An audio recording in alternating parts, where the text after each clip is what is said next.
Ngapain tuh orang ya?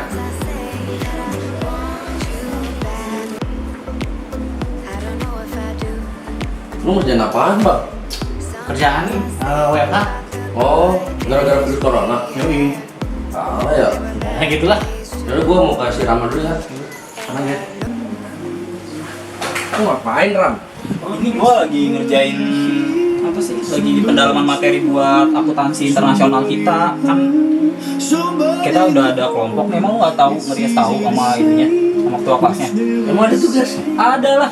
Nah, lu nggak baca grup? Nah, ketua kelas yang ngomong sama gua, harusnya dikasih tahu. Parah bener. Ya udah gua ngasih tau anak-anak dulu ya. Ya udah kasih tahu anak-anak dulu aja. Ya udah ya. Iya, iya.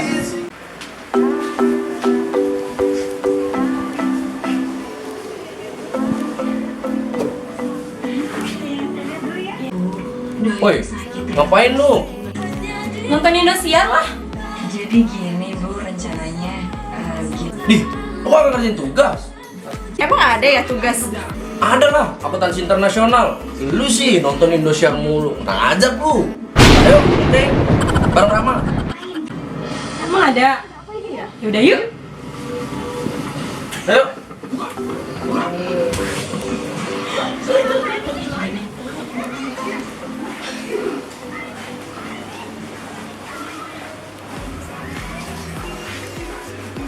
Ini akuntansi internasional. Woi, rame amat.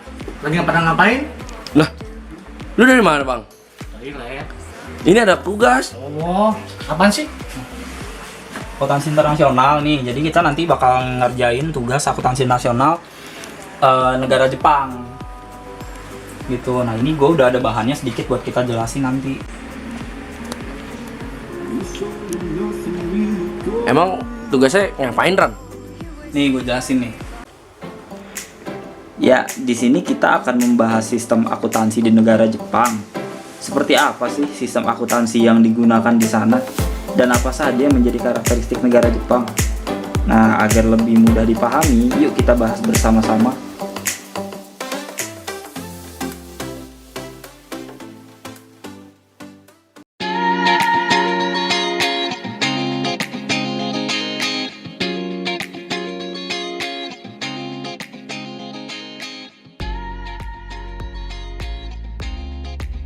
Ya guys, di sini saya akan sedikit menjelaskan tentang sejarah Jepang, tapi dikit aja ya, nggak usah banyak-banyak, karena durasi juga.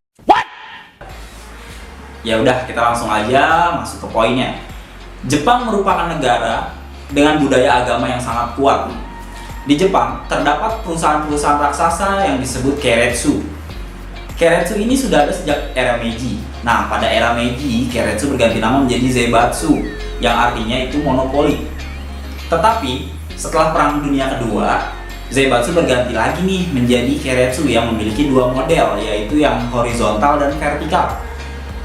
Pada tahun 90-an, Jepang itu mengalami krisis yang disebut bubble ekonomi, sehingga menyebabkan pemerintahan harus melakukan evaluasi menyeluruh terhadap pelaporan keuangan yang ada di Jepang tersebut. Pada tahun 90-an, di mana terjadi krisis, itu BIDC yang merupakan lembaga yang bertanggung jawab dalam pembuatan standar akuntansi sesuai dengan Security and Exchange Law, diberikan perintah untuk mengevaluasi standar akuntansi pada saat itu. Nah, agar pelaporan keuangan di Jepang itu sesuai dengan standar yang ada di sana, standar internasional tentunya. Anggota BIDC itu diangkat oleh Kementerian Keuangan yang berasal dari kalangan akademis, terus pemerintahan, lingkaran bisnis, dan juga anggota Institut Akuntan Publik Jepang atau JICPA atau Japanese Institute Certificate Public Accountant, yang merupakan organisasi yang ada di akuntan publik atau CPA yang ada di Jepang. Dan para CPA itu emang harus jadi anggota JICPA tersebut. Di sini terdapat dua jenis auditor yang ada di Jepang. Yang pertama yaitu, dan yang kedua. Nah, di sana itu harus sesuai dengan hukum komersial. Auditor tersebut wajib memeriksakan laporan keuangannya dan schedule pendukung untuk perusahaan yang kecil hingga perusahaan yang sangat besar di sana. Sedangkan auditor independen itu hanya mengaudit perusahaan yang besar saja. Laporan keuangan ini terdiri dari 5 yang berdasarkan dengan hukum komersial. Yang pertama, yang kedua, yang ketiga, yang keempat, Dan yang kelima, laporan-laporan tersebut di atas itu harus mendapatkan persetujuan nih dari rapat tahunan para pemegang saham. Di sini pada tahun awal abad ke-20, standar akuntansi di Jepang itu dipengaruhi oleh ide-ide yang berasal dari Jerman. Tetapi pada paruh kedua itu standar akuntansi di Jepang telah dipengaruhi oleh ide-ide yang berdasarkan dari negara Amerika pada tahun 2001. FASF, The Financial Accounting Standard Foundation, itu didirikan di Jepang. Di bawah naungan FASF tersebut itu ASBG atau Accounting Standard Board of Japan dibentuk sebagai lembaga independen sektor swasta yang bertanggung jawab dalam pengembangan standar akuntansi yang berada di Jepang tersebut.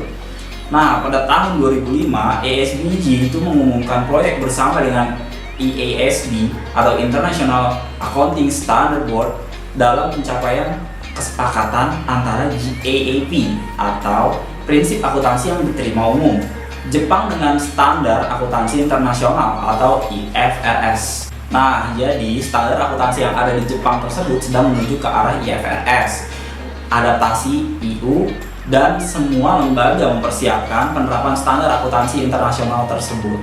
Nah, untuk selanjutnya ini bisa dilanjutkan sama temen gue ya.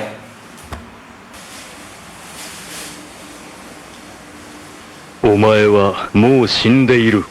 Nani? Ya, tadi Bung Rama udah menjelaskan sedikit ya tentang sejarah dari akuntansi Jepang. Nah, kali ini gua akan bahas tentang sistem akuntansi di Jepang. Mau kayak gimana? Mau tahu? Nih, dengerin penjelasan gua.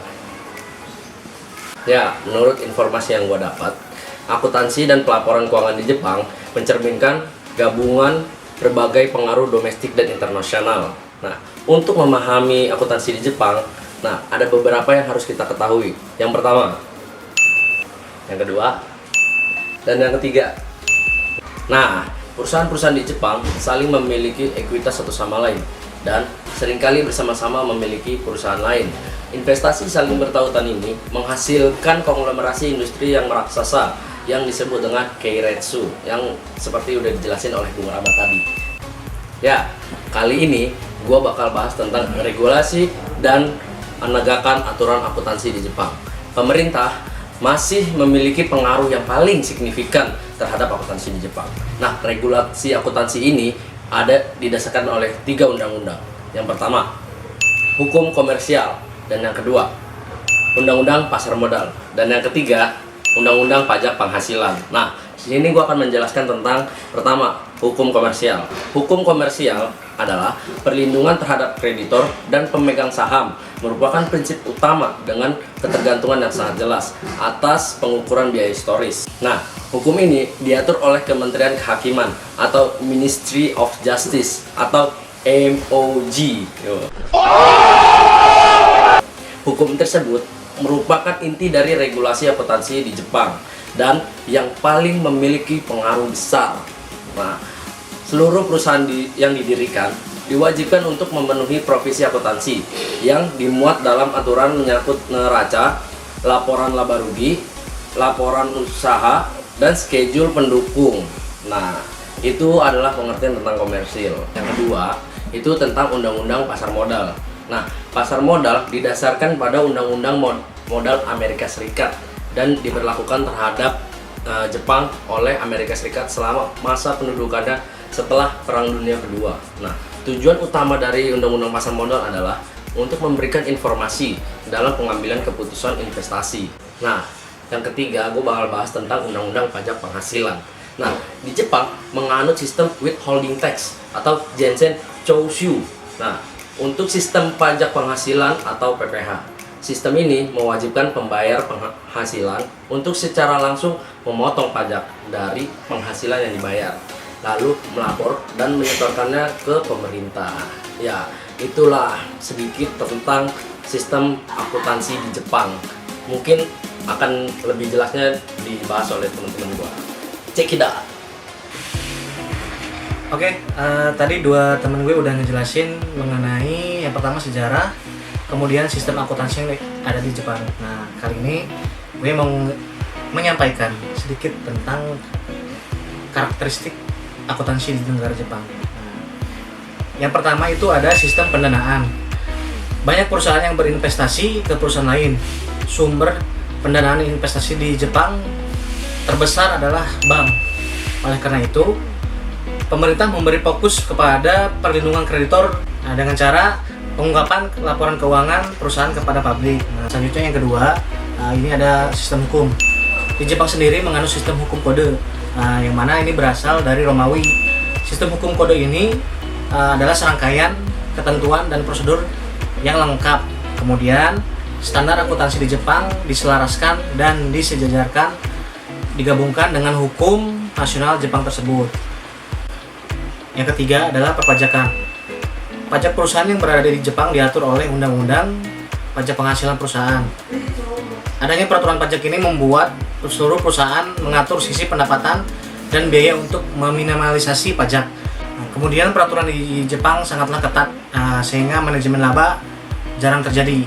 Mungkin segitu ya karakteristik yang bisa gue sampaikan. Untuk karakteristik selanjutnya, ini kan gue baru 3 nih, masih ada 5 nih. Teman-teman gue selanjutnya bakal ngejelasin lah untuk sisanya. Oke, langsung ke teman gue ya. Hai guys, selanjutnya gue mau ngejelasin yang keempat. Yang keempat ada ikatan politik dan ekonomi. Model dan sistem ekonomi Jepang dipengaruhi oleh adanya politik Amerika Serikat pada Perang Dunia Kedua yang mewajibkan Jepang mengikuti seluruh sistem yang dianut oleh Amerika Serikat. Namun hal ini membawa Jepang sebagai negara yang pesat dalam kemajuan di segala bidang, baik ekonomi, pendidikan, teknologi, dan lain-lain. Oh ya guys, yang kelima ada inflasi. Inflasi apa sih? Inflasi itu dapat menimbulkan masalah dalam akuntansi karena penyajian informasi yang dilaporkan oleh akuntansi berdasarkan histori tidak relevan. Oi, Buruan jelasin, jangan so sibuk. Apa? Gue tadi udah jelas. Apa sih? Sekarang gue Iya, dulu sana dulu, sas. Yang keenam, tingkat pendidikan. Jepang sendiri sangat memprioritaskan pendidikan untuk menghasilkan sumber daya manusia yang lebih berkualitas. Yang ketujuh, tingkat perkembangan ekonomi. Jepang merupakan salah satu negara paling maju di dunia yang berada di urutan ketiga setelah Amerika. Jepang juga memiliki berbagai macam industri sehingga mempengaruhi sistem akuntansi Jepang yang berkembang secara signifikan untuk disesuaikan di berbagai bisnis. Yang kedelapan adalah budaya. Akuntansi harus bisa memberikan informasi yang sesuai dengan kebudayaan setempat. Di Jepang sendiri memiliki budaya sosial yang sangat tinggi. Hal ini tercermin pada perusahaan Keiretsu. Beberapa perusahaan bergabung untuk memiliki satu perusahaan. Hal ini membuat pihak terkait membuat regulasi akuntansi untuk mengatur hubungan perusahaan-perusahaan tersebut. Nah, jadi itulah tadi ke-8 karakteristik akuntansi di negara Jepang. Jadi gitu penjelasannya. Oh gitu, iya. Udah yuk, kita kerjain, yuk. Tamat. Ada ya? GICPA. Budaya. Yang kedua, gue lupa yang kedua tadi. Nah, peraturan pajak Jepang